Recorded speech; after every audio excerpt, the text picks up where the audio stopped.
Hey guys, it's Sam, and I am back wrapping up some of my more recent reads. It is finally fall weather in Chicago, and the windows are open, so you might hear Tally barking in the background, and that's just my reality. So I've read 9 books since we last spoke, but 2 I'm not going to talk about as much here because they're going to be talked about on Patreon exclusively as far as like in-depth reviews, because they are witchy books. So if you're interested in hearing about the witchy books that I read and in-depth reviews for them, these 2 books I will talk about there. One is How to Study Magic by Sarah Lyons, and the other is The Celtic Goddess Grimoire by Anna Avalon. One of them I loved, one I didn't, so if you're interested in which one that is, go and check out Patreon, link is down below. One I like highly recommend. A lot. It's one of my favorite books that I've read recently, witchy-wise. Well, let's get into the rest of what I've read. First is All the Living and the Dead, which is a nonfiction book that I listened to on audio and have had on my TBR for a long time as far as trying to get it from the library. I just kept putting it off for some reason. I'm kind of now getting into like a nonfiction on audio kick. But this is what you would think from the name. This is a journey into death work of all kinds. So this person goes and interviews embalmers, people that clean up crime scenes, people that work in like maternity wards for babies that do not make it home. I believe she talked to someone in hospice, like morticians, the makeup artists, like anyone that is like close to the death trade, she interviews because she has a like fascination with death since she was a kid. This is definitely a heavy book. I really love like death culture and like just like the society of like the good death and that kind of stuff, if you guys are familiar with any of that, which is basically like death positive culture. So this is definitely in line with that, but this is a heavy book. So this is about death and all kinds of things involving death. So there are some like more grim and gruesome things. I mentioned already some like infant, child death stuff, again, violent crimes, things like that. They interview executioners. There's like a lot of things there. So if you're touchy at all about death stuff, I still think that you could read this as like an exposure to that. But this does have some heavier topics in a way that like even the author said that she struggled with some of these interviews because of what was discussed. So I loved this. I gave it 5 out of 5 stars, but it's definitely heavy. Super interesting though. Like all the things that she covers, super interesting. I loved it. I then read Fault Tolerance by Valerie Valdez. This is the 3rd and final book in the Chilling Effect series. This I've talked about before as basically being Mass Effect fan fiction, except for if Commander Shepard was a little bit less competent, like still got stuff done, but in more of a lucky way than like a competent way. There's just a lot of things that you can tell are heavily inspired by Mass Effect, and Valerie Valdez has said that this is very like heavily inspired by Mass Effect. So this is like a fun romp. What I will say for this final book is some of that fun rompness, like I've said this about all the books in the series, the humor here is a little bit too like potty humor for me. There's like a lot of fart jokes in this book and in the series, and it's just like that's not my humor, right? But if you like some of that more like I don't know, crude humor, you might like this a little bit more, but to me it started to grate as the series went on because these are adults. So I was like, why are we continuing to do this?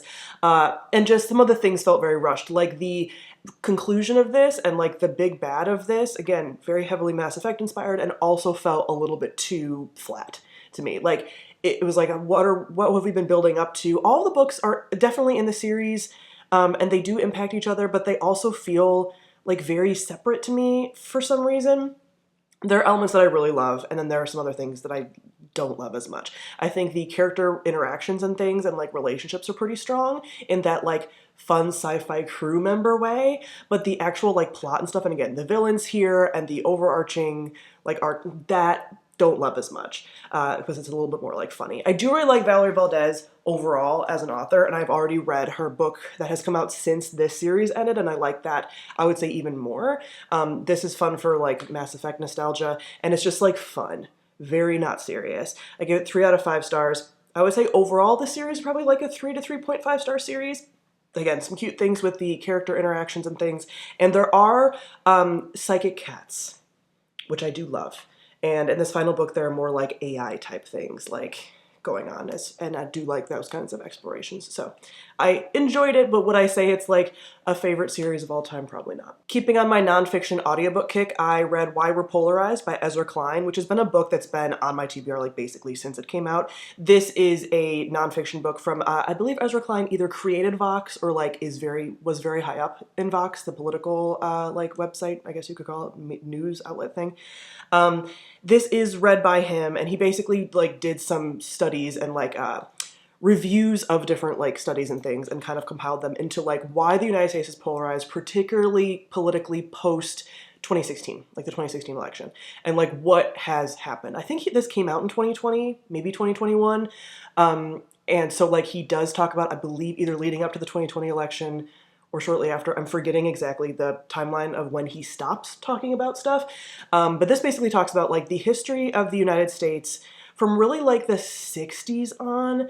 A lot of how like our current political system was very much shaped by the civil rights movement, and like some of the ways that the political parties were sort of shaped by that and by how people were trying to get things done, and like talks about filibusters and everything. So he talks about that, and then he also talks about how like we choose our politics and how we've gotten like more and more polarized. So I enjoyed this. I give it about 4 out of 5 stars because I think there were some things that were like a bit redundant, and he doesn't really, not that he needed to, but he doesn't really do like a what do we do now about this? Like, he kind of is just like, hey, there's kind of a thing at the end that is a little bit like, what do we do now?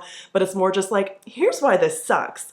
So yeah, that sucks. But there's already been like parts of this book that I've pointed out to people when we're talking about politics in the United States specifically, where I'm like, oh, did you actually know that people from both sides of the political spectrum, if you sort them first for people who can follow facts, like science facts, people will score really highly regardless of like political characterization or whatever. But then if you quiz them, like you have to have them find a fact that, or like solve something using facts and statistics that goes against their already political beliefs, again, both sides, they will not follow that accurately.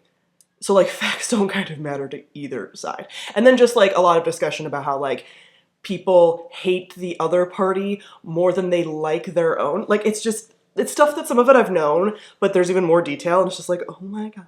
So yeah, if you hate how like polarized we've gotten as like political parties in the United States specifically, or are wondering why it's so bad, he gives at least some information about that. So again, 4 out of 5 stars. It's definitely like very left-leaning, which is fine by me because that's how I sit, but I can see if somebody isn't, they might not like some of the snarky things that he says. But I think generally speaking, he stays pretty like, he's not really attacking either side. He's like, hey, both sides have issues with this polarization thing, and here's why that happened and how and whatever. I then listened to The Goddess of the River by Vaishnavi Patel. This is one that I have either a review coming out for or it'll be out before you see this, but this is another standalone retelling of some Hindu epic myth characters.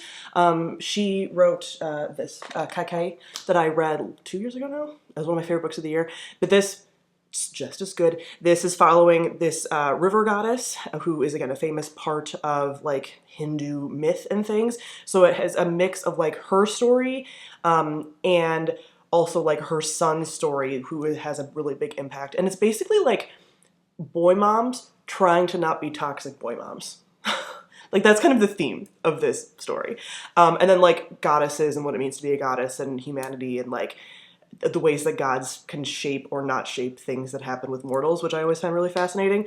But yeah, I so far have loved these retellings that this author does, and so I will continue to get her retellings. I don't have a ton of background on a lot of Hindu myths, so it's also like very fun and exciting to see like these stories that I'm not super familiar with. But if you are familiar with them, she also has like an author's note in the back that kind of goes into like, here's which translations I pulled from, and here's what I changed, and here's why I changed them, and whatever. So she definitely is very well versed in the myth. So I would almost compare her to like a Madeline Miller for Greek mythology. Vaishnavi Patel is like that for Hindu. So I really loved it. Again, I'll have a more detailed review coming for you, but this was 5 out of 5 stars. And we have The Honey Witch by Sydney Shields. This is a standalone sapphic witchy cozy romance. This is the August book club pick for the House Salt book club, so we'll have already discussed this by the time this video goes up, so I will link that on the screen for more in-depth thoughts. But this wasn't as good as I thought it was going to be. So this starts out as there's a woman who doesn't realize she's a witch, as they never do. It's kind of in like a Regency period, feels very Jane Austen-esque. And then her grandmother comes and is like, you are a witch, you're actually a honey witch, and honey witches can like basically use nature to like help people and like do magic and whatever, and we have this little island that we are part of and that we take care of and foster, and you can see island spirits and like nature spirits and things, but we are cursed and no one will ever fall in love with us. And this woman is like, and that's fine with me, I don't really care about that, and like goes and takes on this mantle, and then a woman who is skeptical of magic ends up crossing paths with her, and then she's like, oh no, what if I like this woman? And everything kind of goes from there. So this first half I really enjoyed, maybe first like third. I really enjoyed because it's sweet and it has all that coziness and it's like the cottage and the magic and all that stuff. And then it takes on a more like, I wouldn't even say serious tone, but then it sort of goes off the rails for me. And the romance, there's some things about this curse that make it like, you guys are being so stupid. And then there's also some really obvious things that the characters don't get over and over again. And also, like, the ending also felt like very intense but wrapped up way too quickly. And so I just don't feel like it was very well done. I would have loved if it was more of the cozy stuff from the beginning with the nature spirits and like there's bees. There's like, she uses honey, obviously honey witch, and so there's bees. And all of that was beautiful. And then it all kind of went away. And I didn't love that. So yeah, and I don't like when characters are like extra super dense about things that are right in front of them. So I gave this like 2.5 stars. Didn't love it, even though I wanted to. Then one that ended up surprising me, I read The Hurricane Wars by Thea, I think it's Guanzan. This is originally she was a fan fiction writer, and this is a romantasy, I would say, book first and probably gonna be a trilogy, but I'm not sure exactly how many books. And this is following primarily a woman who grew up during this like war. There's these hurricane wars going on between like different people in this empire. And one is more of like a colonizing force and kind of trying to take over everything. And so she is from like the losing nation, basically. And she ends up discovering that she has some kind of like secret magic and has to break into like sort of this third party nation who's not super involved. And she intersects with like the villain there. This is based on Reylo fanfiction. Yes, the Star Wars Reylo, but I hesitate to really even say that because I went into this knowing that, and there's some things about the art, but these characters are like so not the Reylo characters, like at all. And the story is also like very, very different. Like even if this was originally a fanfiction, it's like there's some descriptions that make the main character sort of sound like Kylo Ren-y, but like he doesn't even act like it's not the same system of things. So just know that if you're like, I hate Reylo, I don't feel like this is very close to Reylo like at all. There were a few things here and there, but like not really. Like I would not have been able to tell really at all if I hadn't known beforehand. But I was skeptical going into this. I think the first bit of this actually was like the writing was kind of not good. And then all of a sudden it improved for me. And I also wanted to see if this could stand alone as a sort of like that the fantasy elements could hold their own. And for me, they could. So this is a slow burn. Enemies to reluctant allies to lovers, maybe. Very, very, very slow burn. And so I think that's where I'm giving it a lot of grace. I know a lot of people haven't liked this. That's totally fine.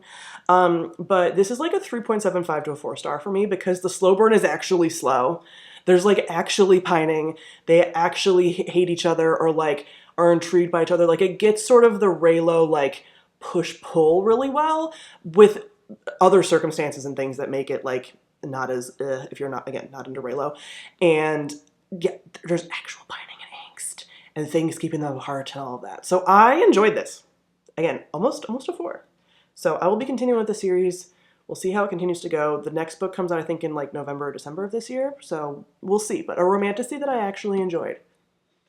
Wild. And finally, we have Tress of the Emerald Sea by Brandon Sanderson. This is a standalone adult fantasy book within the grander Cosmere universe, and I loved this. Everyone has talked about loving this. This is a cozy fantasy in the same vein as like a Princess Bride, so it's like a cozy adventure. There's this woman, Tress, who has grown up on this very isolated island in a like kind of sea of sands almost. They have like this, they call them spores, but it's basically like sand, dust, magic stuff that interacts with water and is very dangerous.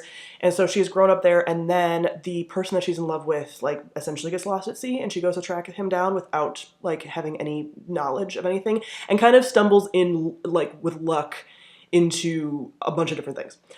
So it's great. There's a talking rat. If you're familiar with the Cosmere, this is narrated by Hoyd. I know, it's really good narration. It's so funny, and it's great. So if you haven't read a lot of Cosmere, you can read this. One of my friends started with Brandon Sanderson with this book and loved it. Didn't know any of the references and didn't notice or care. I have read a lot of Sanderson. I've read all of Mistborn Era 1, half now of Stormlight, Warbreaker, Elantris, some of Mistborn Era 2. Is that all of it? So a decent amount. So there's some references that I got, there's some references that I didn't. I looked some stuff up after, but it stands alone on its own perfectly. 5 out of 5 stars. And then with all the references, it's gotten me like reinvigorated into the Cosmere stuff. I'm like, there's so many references.